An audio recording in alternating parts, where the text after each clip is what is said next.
Morning students. आज आपण 7वा question समजून घेणार आहोत. Question number 7. From the following balance sheet you are required to ascertain the intrinsic value of each preference and equity shares. तर हे जे प्रॉब्लेम आहे 7वं, हे इतर आतापर्यंत झालेल्या प्रॉब्लेमपेक्षा थोडं वेगळं प्रॉब्लेम आहे. From the following balance sheet दिलेली आहे. You are required to ascertain the intrinsic value. आपल्याला इंटरिन्सिक व्हॅल्यू काढायची आहे. कशाची? Of each preference shares and equity share. Preference शेअरची सुद्धा इंटरिन्सिक व्हॅल्यू काढायची आहे आणि इक्विटी शेअरची सुद्धा इंटरिन्सिक व्हॅल्यू काढायची आहे. आतापर्यंत आपण फक्त इक्विटी शेअरची इंटरिन्सिक व्हॅल्यू कशा प्रकारे काढायची ते आतापर्यंतच्या प्रॉब्लेममध्ये आपण पाहिलं होतं. परंतु या प्रॉब्लेममध्ये आपल्याला प्रेफरन्स शेअरची व्हॅल्यू सुद्धा काढायची आहे आणि इक्विटी शेअरची व्हॅल्यू सुद्धा काढायची आहे. दोन्ही प्रकारच्या शेअरची व्हॅल्यू काढायची आहे. बॅलन्स शीट दिलेली आहे. Liability side 2008% preference shares of ₹100 each. 2000 preference shares आहेत. एकाची किंमत आहे ₹100. 2000 गुणिले 100 अमाऊंट येते ₹2,00,000. हे शेअर कॅपिटल 2,00,000. परंतु हे कोणतं आहे? Preference share. Number of preference shares किती आहेत? 2000. त्यानंतर इक्विटी शेअर्स दिलेले आहेत. Equity 30,000 equity shares of ₹10 each. Equity shares आहेत 30,000. एकाची किंमत आहे ₹10. त्यामुळे 30,000 इक्विटी शेअरची किंमत होईल ₹3,00,000.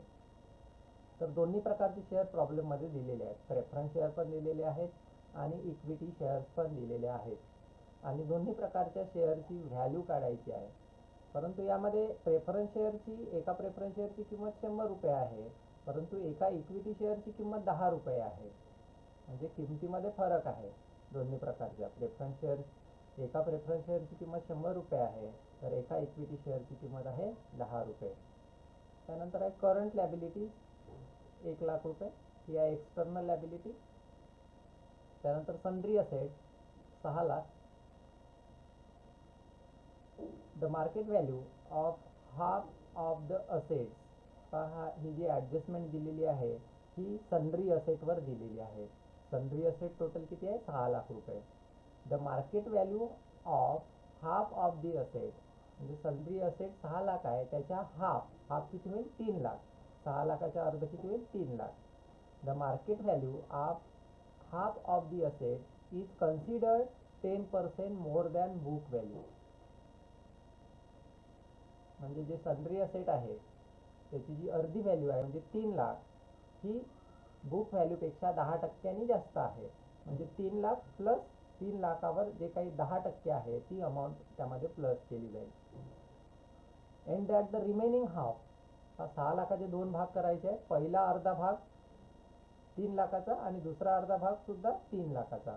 अशा प्रकारे सन्ड्री असेटचे 2 भाग करायचे आहेत. पहिला अर्धा जो भाग आहे हा ₹3,00,000 आणि दुसरा अर्धा भाग आहे 3,00,000चा. पहिला जो 3,00,000चा भाग आहे त्याच्यामध्ये 10% प्लस करायची आहे अमाऊंट. कशावर 10% काढायचं? 3,00,000वर 10% ही अमाऊंट प्लस करायची. कारण मोर दॅन म्हटलेलं आहे, त्यापेक्षा जास्त आहे ते. त्यानंतर रिमेनिंग हाफ. त्यानंतर उरलेले जे ₹3,00,000 आहेत, दुसरे ₹3,00,000 आहेत, at 5% less than the book value.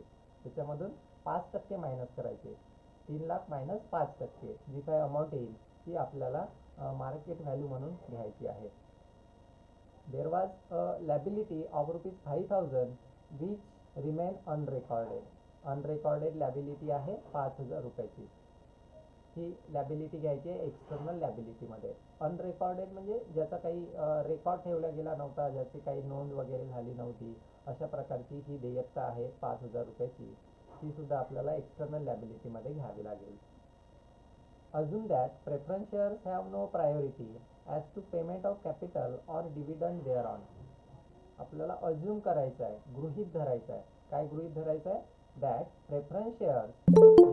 Preference shares आहेत हॅव नो प्रायोरिटी. प्रायोरिटी म्हणजे त्यांना अग्रहक्क राहतो.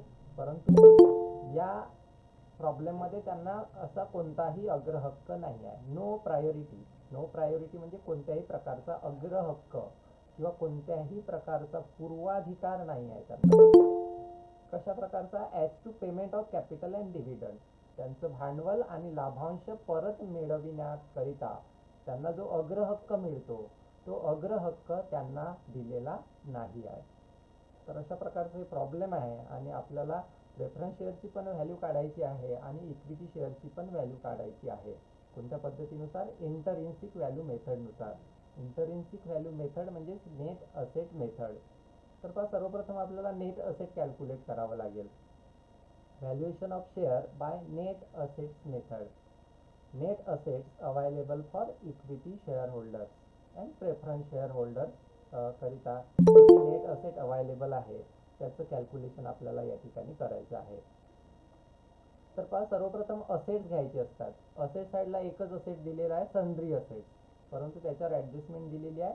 काय म्हटलेलं आहे? Book value of half asset. Total asset किती आहे? 6 लाख. 6 लाखाचे अर्धे किती होते? 3 लाख. त्यामध्ये काय झालंय म्हटलेलं आहे त्यांनी? 10% इन्क्रीज, 10% मोर दॅन, म्हणजे 3 लाखाच्या 10% किती होतात? 30,000. म्हणजे अर्धी जे सन्ड्री असेट्स आहे त्याची व्हॅल्यू किती होईल? 3,30,000. पुन्हा एकदा ती जी माहिती दिलेली आहे ती मी पुन्हा एकदा समजून सांगतो. The market value of half of the assets. Total asset किती आहे? 6 लाख. 6 लाखाचे अर्धे किती होते? 3 लाख. 6 लाखाचे अर्धे झाले 3 lakh. Half of the assets is consider 10% more than the book value. 3 लाखाच्या 10% 30,000. मोर दॅन म्हटलेला आहे म्हणून प्लस करायचं आहे. 3 लाखामध्ये 10% अमाऊंट आहे, 30,000 रुपये प्लस करायचे आहेत, कारण मोर दॅन म्हटलेलं आहे. मोर दॅन म्हणजे त्याच्यामध्ये वाढ होणार आहे, म्हणून 10% अमाऊंट 3 लाखावर 30,000 रुपये प्लस केलेले आहे. टोटल अमाऊंट झाली, पहिले जे अर्धे सन्ड्री असेट्स आहे त्याची जी व्हॅल्यू झाली 3,30,000 रुपये, म्हणजे ही मार्केट व्हॅल्यू आहे. त्यानंतर उरलेले जे 3 लाख रुपये आहेत, टोटल 6 लाख होते, त्याचे अर्धे 3 लाख आणि उरलेले जे 3 लाख आहे त्याच्यावर पण माहिती दिलेली आहे. and that of remaining half at 5% less than the book value. आणि उरलेले जे अर्धे आहे त्याच्यावर 5% लेस करायचं आहे. Book value of remaining half asset किती आहे? 3 लाख. 5% लेस दॅन. लेस दॅन म्हणजे काय करायचं आहे? मायनस करायचं आहे, डिक्रीज करायचं आहे. लेस म्हणजे मायनस करायचं आहे. 3 लाखावर 5% येते 15,000. 3 लाखातून 15,000 मायनस करायचे, उरतील किती? 2,85,000 रुपये. अशा प्रकारे ही माहिती तोडून दिलेली आहे आपल्याला. जी सन्ड्री असेटची जी मार्केट व्हॅल्यू आहे ती तोडून दिलेली आहे अर्ध्या अर्ध्या भागामध्ये, डायरेक्ट न देता अशा प्रकारे दिलेली आहे. म्हणजे सन्ड्री असेटची टोटल मार्केट व्हॅल्यू होईल या ठिकाणी 6,15,000 रुपये. त्यानंतर एक्सटर्नल लॅबिलिटीज मायनस करायच्या असतात. एक्सटर्नल लॅबिलिटीज पण आपल्याला बॅलन्स शीटमधून मिळतील. प्रेफरन्स शेअर्स ही एक्सटर्नल लॅबिलिटी नाही आहे, इक्विटी शेअर्स पण एक्सटर्नल लॅबिलिटी नाही आहे. करंट लॅबिलिटी मात्र एक्सटर्नल लॅबिलिटी आहे. करंट लॅबिलिटीची अमाऊंट आहे 1 लाख रुपये. ही 1 लाख रुपये घ्यायची आहे. आणि ॲडजस्टमेंटमध्ये दिलेला आहे unrecorded liability. There was a liability of ₹5,000 which remain unrecorded. 5,000 रुपयाची देयता अशा प्रकारची आहे की ज्याचा कोणताही तपशील किंवा नोंद त्या कंपनीकडे नव्हती, परंतु तशा प्रकारची देयता त्या कंपनीला द्यायची आहे, ज्याचा रेकॉर्ड नव्हता, अनरेकॉर्डेड होती. त्यामुळे अनरेकॉर्डेड लॅबिलिटी ही सुद्धा एक्सटर्नल लॅबिलिटी आहे 5,000 रुपये. टोटल दोघांची 1,05,000 रुपये. त्यानंतर असेटमधून लॅबिलिटीज मायनस करायच्या आहेत. असेटची टोटल किती आली होती? 6,15,000. 6,15,000मधून 1,05,000 रुपये मायनस करायचे आहेत. उरलेली जी व्हॅल्यू आहे 5,10,000 रुपये, ही व्हॅल्यू नेट असेट्स आहे. Net asset available for equity share holders and preference share holders. Equity shares आणि प्रेफरन्स शेअर होल्डरसाठी ही नेट असेट अवेलेबल आहे. या ठिकाणी प्रेफरन्स शेअरची व्हॅल्यू मायनस केल्या गेली नाही, कारण या ठिकाणी असं म्हटलं आहे की ॲझ्युम, गृहीत धरा म्हटलेलं आहे. काय गृहीत धरायचं आहे? The preference shares have no priority as to payment of capital or dividend. जे प्रेफरन्स शेअर होल्डर आहेत किंवा जे प्रेफरन्स शेअर्स आहेत त्या प्रेफरन्स शेअर्सना कोणत्याही प्रकारची प्रायोरिटी नाही आहे. ना भांडवल परतीची प्रायोरिटी आहे ना डिव्हिडंड परतीची प्रायोरिटी आहे. प्रायोरिटी असती तर यामधून ही जी व्हॅल्यू आहे प्रेफरन्स शेअरची 5,10,000 रुपयामधून प्रेफरन्स शेअरची जी काही कॅपिटल आहे 2 लाख रुपये आणि त्याच्यावरचा जो डिव्हिडंड आहे तो मायनस केला गेला असता. परंतु नो प्रायोरिटी म्हटलं, नो प्रायोरिटी असं जर म्हटलं असेल तर प्रेफरन्स शेअर्स मायनस करायचं नाही आहे. त्यानंतर पहा थोडं वेगळं कॅल्क्युलेशन या प्रॉब्लेममध्ये आपल्याला करावं लागत आहे. का करावं लागत आहे? कारण पहा प्रेफरन्स शेअरची जी व्हॅल्यू आहे ही 100 रुपये आहे. 2,000 प्रेफरन्स शेअर्स आहेत आणि एका प्रेफरन्स शेअरची व्हॅल्यू आहे 100 रुपये. परंतु इक्विटी शेअर जे आहेत ते 30,000 आहेत. नंबर ऑफ इक्विटी शेअर्स आणि नंबर ऑफ प्रेफरन्स शेअर्स कितीही असले तरी काही फरक पडत नाही. परंतु त्याची जी व्हॅल्यू आहे ही जर डिफरंट असेल, वेगवेगळी असेल तर मात्र मग आपल्याला नेट असेटचं अपोर्शन करावं लागते. तर पहा या ठिकाणी प्रेफरन्स शेअरची व्हॅल्यू 100 रुपये आहे आणि इक्विटी शेअरची व्हॅल्यू 10 रुपये आहे. म्हणजे प्रेफरन्स शेअरची व्हॅल्यू 100 म्हणजे कितीतरी जास्त आहे आणि इक्विटी शेअरची व्हॅल्यू 10 रुपये आहे म्हणजे कितीतरी कमी आहे. आणि यामुळे जे काही नेट असेट आलेलं आहे 5,10,000 रुपये याची आपल्याला विभागणी करायची आहे. कशाच्या प्रमाणामध्ये? भांडवलाच्या प्रमाणामध्ये याची विभागणी करायची आहे.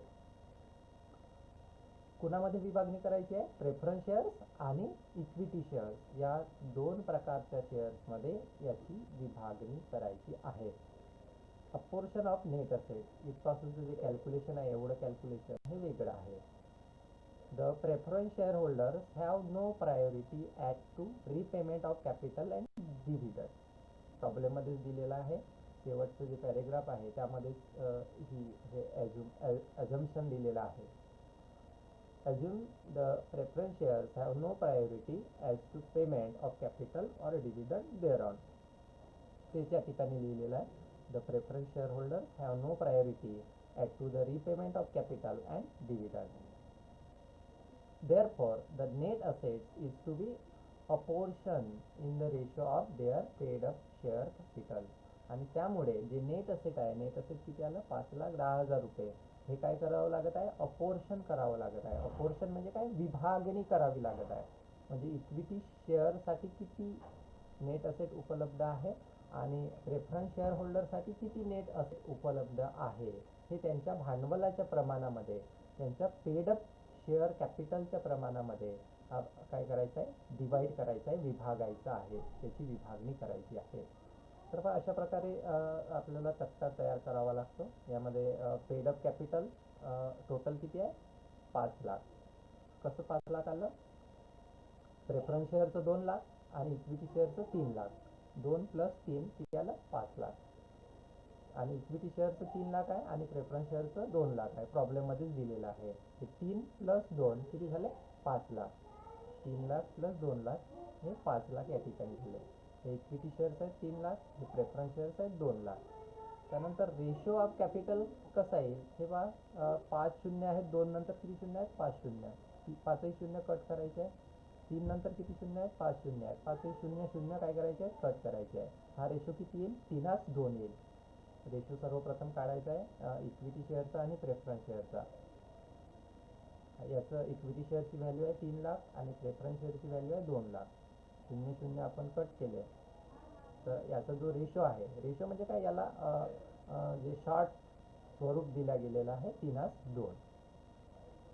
रेशो ऑफ कॅपिटल म्हणजे इक्विटी शेअर्स 3% आहेत आणि प्रेफरन्स शेअर्स आहेत 2%. आणि जे नेट असेट आहे, नेट असेट किती होतं? 5,10,000 रुपये टोटल. म्हणजे दोघांकरिताही उपलब्ध असणारं नेट असेट आहे 5,10,000 रुपये. हे इक्विटी शेअर होल्डर करिता सुद्धा उपलब्ध आहे आणि प्रेफरन्स शेअर होल्डर करिता सुद्धा उपलब्ध आहे 5,10,000 रुपये. याची आपल्याला विभागणी करायची आहे. कशाच्या प्रमाणामध्ये? या रेशोच्या प्रमाणामध्ये. हा कॅपिटलचा रेशो आहे, ratio of capital. Equity shares आणि प्रेफरन्स शेअर हे जे कॅपिटल आहे त्या कॅपिटलचा रेशो आहे 3:2. हा कसा आला? हे जे इक्विटी शेअर्स आहेत 3 लाख आणि प्रेफरन्स शेअर्स आहेत 2 लाख. याचा रेशो जर काढला ते 5 शून्य मायनस करायचे, कट करायचे आणि इक्विटी शेअरचे 5 शून्य कट करायचे. याचा जो रेशो येईल म्हणजे याला संक्षिप्त रूप आपल्याला देता येईल ते म्हणजे 3:2. या प्रमाणामध्ये हे 5,10,000 रुपये काय करायचे? डिवाइड करायचे आहेत. 5,10,000 गुणिले 3 भागिले 5 5 कुठून आले? 3 प्लस 2, 3 प्लस 2 किती झाले? 5. आणि इक्विटी शेअरचा हिस्सा किती आहे? 3. 5. टोटल शेअर कॅपिटल 5 आहे असं समजू. 5 म्हणजे 5 लाख आहे. त्यापैकी इक्विटी शेअरचा हिस्सा आहे 3. रेशो किती आहे? 3. म्हणजे 3 लाख. 5,10,000 गुणिला 3 भागीला 5 म्हणजे इक्विटी शेअरसाठी नेट असेट उपलब्ध होईल 3,05,000 रुपये. 3,06,000 रुपये. आणि प्रेफरन्स शेअरचं तसंच करायचं आहे. टोटल नेट असेट घ्यायचं आहे 5,10,000 रुपये गुणिला प्रेफरन्स शेअरचा हिस्सा किती आहे? 2 गुणिला 2 भागीला 5.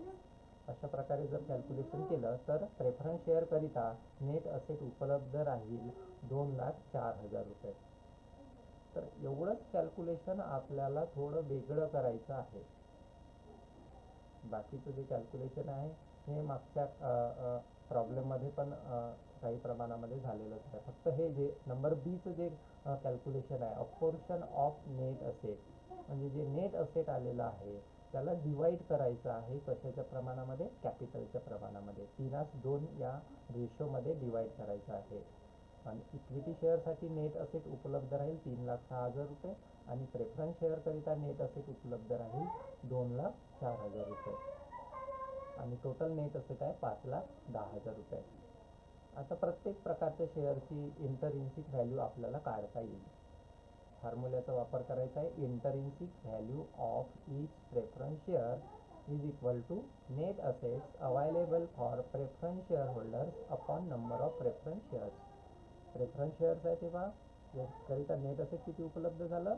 2,04,000 रुपये.